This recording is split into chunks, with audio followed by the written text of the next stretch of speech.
जो गृहमंत्री डर के मारे अपनी कुर्सी छोड़ के पीछे भाग जाए, यानी पहली पंक्ति की अपनी पोजीशन को छोड़कर चौथी पंक्ति में जाकर बैठ जाए, उस डरपोक गृहमंत्री को क्या मौलिक अधिकार है संवैधानिक संशोधन लाने का? ये कहना है टीएमसी सांसद महुआ मोइत्रा का। जी हां, आज संसद में गृहमंत्री अमित शाह ने संवैधानिक संशोधन बिल पेश किया और इस बिल को फाड़कर विपक्ष के सांसदों ने अमित शाह के ऊपर फेंक दिया। अब लोग कह रहे हैं कि संवैधानिक संशोधन के नाम पर देश को गोली देने आए थे, विपक्ष ने उन्हीं कागजों का गोला बनाकर इनके ऊपर मार दिया।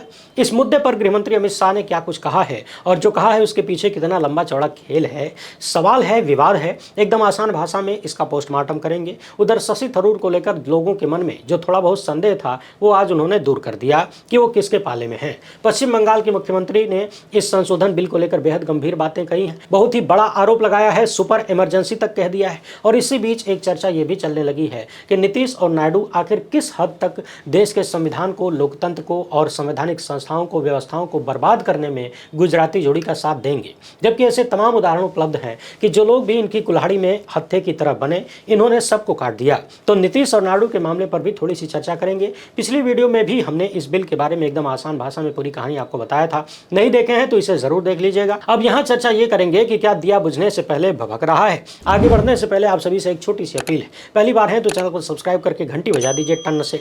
हर एक वीडियो को लाइक और शेयर करना जरूरी होता है। इसके अलावा आपको मालूम है कि हम किसी धन्ना सेठ या राजनीतिक दल के दम पर नहीं चलते, तभी खुल के आपके मुद्दों पर बात हो पाती है। हमारा काम पसंद आता हो तो इस QR कोड या फिर मोबाइल नंबर का प्रयोग करते हुए जो भी हो सके आर्थिक सहयोग भेजने का प्रयास जरूर करें। बहुत बहुत धन्यवाद। सबसे पहले इस तस्वीर को देखिए, इसे शिवसेना सांसद संजय राउत ने शेयर किया है और लोग कह रहे हैं कि भारत की वर्तमान व्यवस्था यही है। इन तमाम संस्थाओं ने मिलकर भाजपा के झंडे को बुलंद किया हुआ है, उसे संभाला है। अब इसमें हम बारी बारी से सबकी हरकतों को याद दिला देते हैं। सबसे पहले इलेक्शन कमीशन, जिसका मुखिया सरेआम पूरे देश के सामने झूठ बोलता है। ज्ञानेश कुमार ने कह दिया कि समाजवादी पार्टी ने कोई हलफनामा ही नहीं दिया, जबकि 18,000 हलफनामे दिए गए। जांच के नाम पर ठन गोपाल रहा और आज तो खुद यूपी के 3 डीएम ने ही साबित कर दिया कि ज्ञानेश कुमार झूठ बोल रहे थे, क्योंकि 3 जिलों के मजिस्ट्रेट ने कह दिया कि 15 मामलों की जांच हो गई, यानी 18,000 में से 15 मामलों की जांच हो गई है। इसका मतलब है कि हलफनामा दिया गया था। बाकी ज्ञानेश कुमार नाम का व्यक्ति कितना झूठा है, किस तरह से सवालों से ये भागते हैं,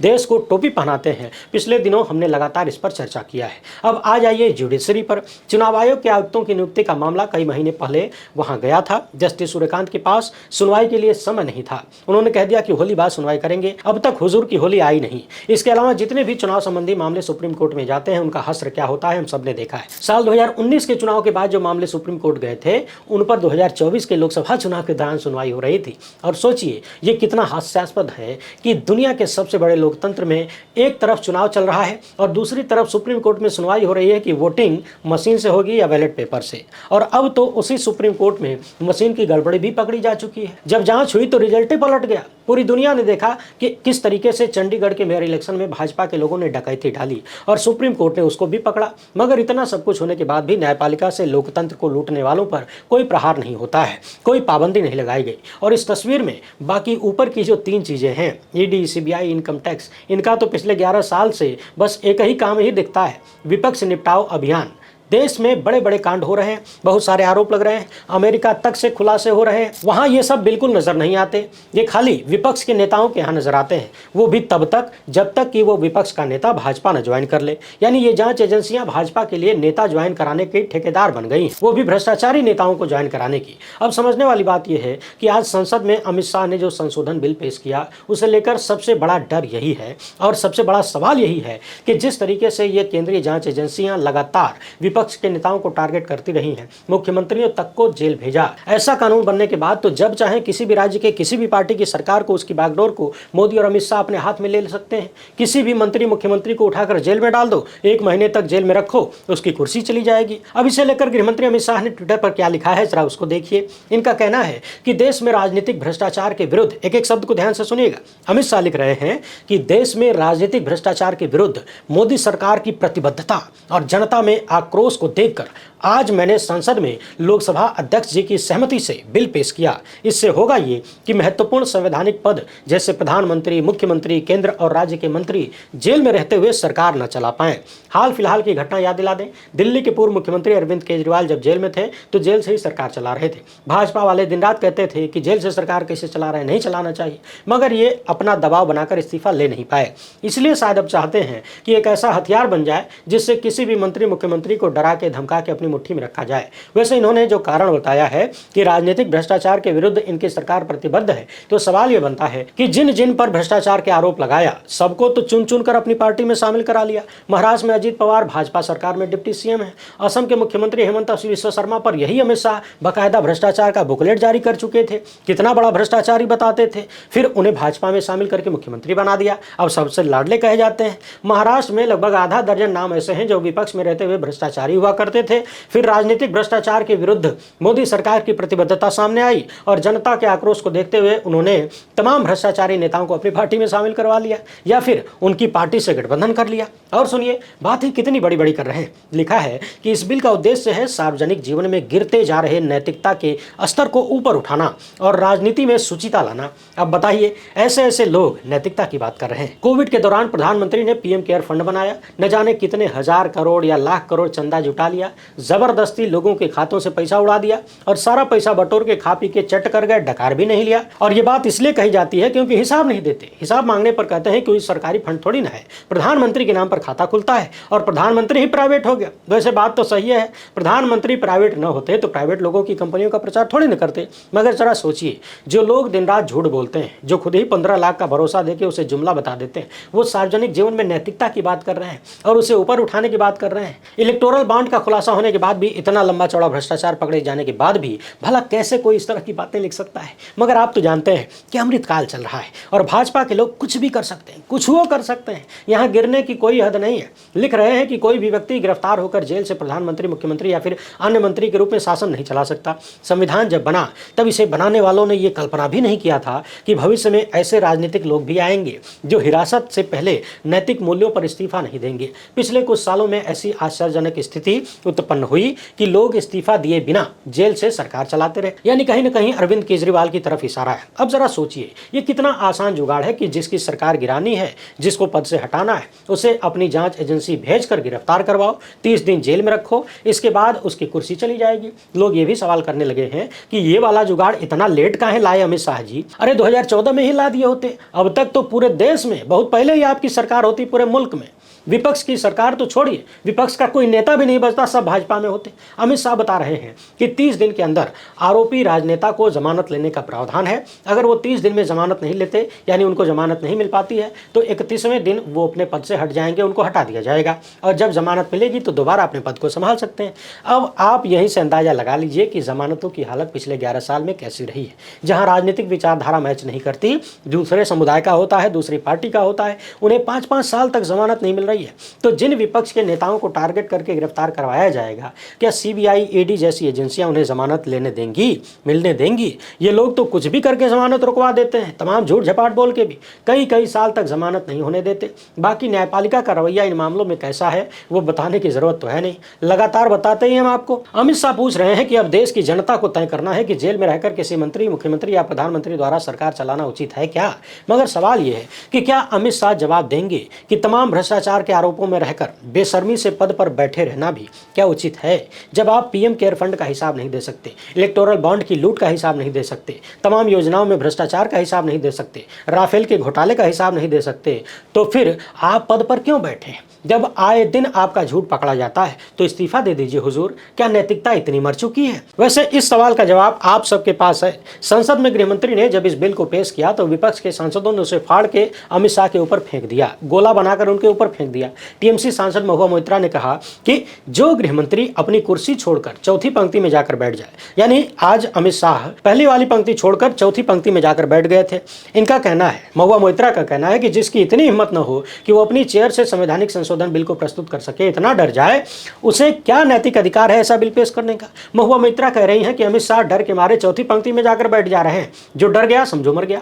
पश्चिम बंगाल की मुख्यमंत्री ममता बनर्जी का कहना है कि मैं इस बिल की निंदा करती हूँ। जरा ध्यान से सुनिएगा देखिएगा, इन्होंने बड़ी महत्वपूर्ण बात कही है। इनका कहना है कि ये सुपर इमरजेंसी से भी अधिक है। ये भारत के लोकतांत्रिक युग को हमेशा के लिए समाप्त करने वाला है। ये भारत में लोकतंत्र और संघवाद की मौत की घंटी है। SIR के नाम पर भारतीय नागरिकों के मताधिकार को दबाने के लिए ये केंद्र सरकार द्वारा अब एक और बेहद कठोर कदम है। ये विधेयक अब हमारी न्यायपालिका की स्वतंत्रता को समाप्त करना चाहता है। जो हो रहा है वो अभूतपूर्व है।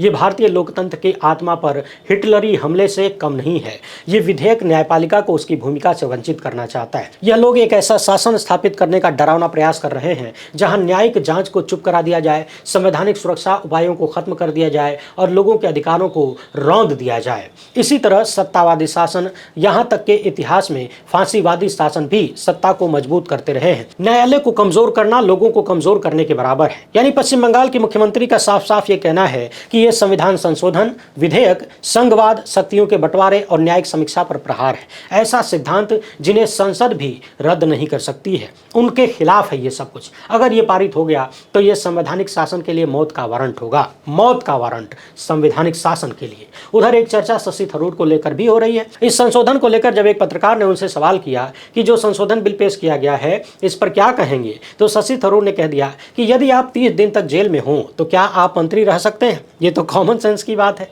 इसमें कुछ गलत तो है नहीं। यानी शशि थरूर भाजपा की लाइन से भी 2 कदम आगे निकल गए हैं। उन्हें इसमें कुछ भी गलत नजर नहीं आ रहा है। वरिष्ठ पत्रकार डॉक्टर मुकेश कुमार ने लिखा कि जिन्हें शशि थरूर को लेकर कोई गलतफहमी थी वो इस वीडियो से देखकर दूर हो जानी चाहिए। ये आदमी उस काले कानून का समर्थन कर रहा है जो लोकतंत्र पर धब्बा है और जिसे सुपर इमरजेंसी माना जा रहा है। इसे केवल कुर्सी दिख रही है, उसके लिए कुछ भी करेगा, किसी भी हद तक गिरेगा। उधर शिवसेना सांसद संजय राउत ने कहा है कि मोदी शाह ने मुख्यमंत्रियों और मंत्रियों को गिरफ्तार करने और बर्खास्त करने के लिए संसद में एक विधेयक पेश किया है। बताया जा रहा है कि नायडू और नीतीश सबसे ज्यादा डरे हुए हैं। मोदी सरकार को डर है कि वो समर्थन वापस ले सकते हैं। हालांकि हमें ये बिल्कुल नहीं लगता कि ये लोग समर्थन वापस लेंगे। अरे भाई, जब SIR को लेकर नीतीश और नायडू देश के बारे में नहीं सोच रहे हैं, जब जनता के बारे में नहीं सोच रहे हैं, तो बाकी पार्टियों के बारे में क्यों सोचेंगे। लोगों के बीच चर्चा बढ़ती जा रही है कि आखिर इनकी कौन सी कमजोर नस पकड़ ली गई है जो ये लोग अपने साथ साथ देश की सारी व्यवस्था को दांव पर लगाने के लिए तैयार है। वैसे खतरा तो इन दोनों लोगों के लिए भी है। चंद्रबाबू नायडू कुर्सी मिलने से पहले लंबे वक्त तक जेल में रहे और अब ऐसा कानून बनने के बाद केंद्रीय एजेंसियां किसी भी मामले में किसी को लपेट सकती हैं, 30 दिन के लिए जेल भेज सकती हैं और फिर कुर्सी चली जाएगी। अब देखना यह है कि इन लोगों की तरफ से इस पर क्या कहा जाता है। वैसे एक चर्चा यह भी चल रही है कि क्या अमित शाह के पास दोनों सदनों में 2/3 बहुमत है। अगर इतना बहुमत नहीं होगा तो पास ही नहीं करा पाएंगे। फिलहाल JPC को भेज दिया गया है, इंतजार करते रहिए। हाँ, अगर निशाना किसी भी तरीके से SIR के मामले से लोगों का ध्यान भटकाना था, वोट चोरी से ध्यान भटकाना था, किसी और मुद्दे पर चर्चा या विवाद खड़ा करना था तो बात अलग है। संसद में सरकार ने 4 बिल पेश किया, विपक्षी सांसदों ने सभी पर चर्चा से इनकार कर दिया। हालांकि संसद में ऑनलाइन गेमिंग बिल पास हो गया, यानी ऑनलाइन गेमिंग पर रोक लगाने वाला बिल पास हो गया। वरिष्ठ पत्रकार दयाशंकर मिश्र जो लिख रहे हैं, जरा ध्यान से सुनिए। इनका कहना है कि 2047 तक हिंदू राष्ट्र वाया संविधान, यानी संविधान के रास्ते पर चल के हिंदू राष्ट्र बनाने का रास्ता खोजा जा रहा है। इनका कहना है कि आज गृह मंत्री अमित शाह ने चुने हुए प्रतिनिधियों को जेल में डालने का स्पष्ट मसौदा पेश कर दिया है। ये वोट चोरी से कहीं ज्यादा खतरनाक है। अगर जनता सरकार को एक भी वोट न दे तो भी सरकार सत्ता पर कब्जा बनाए रख सकती है। नागरिकों को समझना होगा 2047 तक सुप्रीम कोर्ट के सहारे हिंदू राष्ट्र का ब्लूप्रिंट तैयार किया जा रहा है। आप मेरी किताब में कानूनविद डॉक्टर मोहन गोपाल की चेतावनी स्पष्ट रूप से पढ़ सकते हैं। दुष्यंत दवे को पढ़ सकते हैं। दुष्यंत दवे और डॉक्टर मोहन गोपाल स्पष्ट रूप से कह रहे हैं कि भारत में सब कुछ असाधारण घट रहा है। हाईकोर्ट परिसर में विश्व हिंदू परिषद की बैठक आयोजित हो रही है। जज खुलेआम संविधान को चुनौती दे रहे हैं। न्याय का आधार संविधान की जगह वैदिक स्रोतों और धार्मिक ग्रंथों में खोजा जा रहा है। हमें याद रखना चाहिए कि पूर्व चीफ जस्टिस DY चंद्रचूड़ ने अदालत के फैसले में ईश्वर का मार्गदर्शन शामिल करके भारत में हिंदू राष्ट्र का रास्ता इतना साफ कर दिया है कि जजों में अब कोई संकोच बाकी नहीं रह गया है। चंद्रचूड़ संवैधानिक मर्यादाओं को तार तार करके गए हैं। उन्होंने प्रधानमंत्री को सबसे बड़े हिंदू नेता के रूप में स्थापित करने में अभूतपूर्व योगदान दिया है। अधिनायकवाद सत्ता की किसी सीमा रेखा को नहीं मानता, नागरिकों के जीवन के सभी पहलुओं को नियंत्रित करने का हर संभव प्रयास करता है। इनका कहना है कि हम जितना समझ रहे हैं या समझ पा रहे हैं, खतरा उससे कहीं बड़ा है। वैसे आपको तो याद ही होगा, झारखंड के मुख्यमंत्री हेमंत सोरेन को कई महीने तक जेल में रखा गया। आखिर में हाईकोर्ट ने फैसला दिया कि उनके खिलाफ भ्रष्टाचार के कोई सबूत नहीं है। इस फैसले को सुप्रीम कोर्ट में चुनौती दी गई और सुप्रीम कोर्ट ने भी कह दिया, माना कि हाईकोर्ट का फैसला सही है। हेमंत सोरेन के खिलाफ भ्रष्टाचार भ्रष्टाचार का कोई सबूत नहीं है। दोनों जगह पर ईडी को डांट फटकार मिली। इसी तरह मनीष सिसोदिया, अरविंद केजरीवाल के मामले में या फिर के कविता के मामले में भी यही हुआ। ईडी को हर जगह कोर्ट से फटकार मिली। विपक्षी नेताओं पर शिकंजा कसने वाले केसेज में सुप्रीम कोर्ट और हाई कोर्ट ने ईडी को अब तक बहुत बार डांट फटकार लगाई है। अभी जल्द ही सुप्रीम कोर्ट ने यहां तक कह दिया कि राजनीतिक हथियार के रूप में काम मत करो, प्रयोग मत हो, यूज मत हो।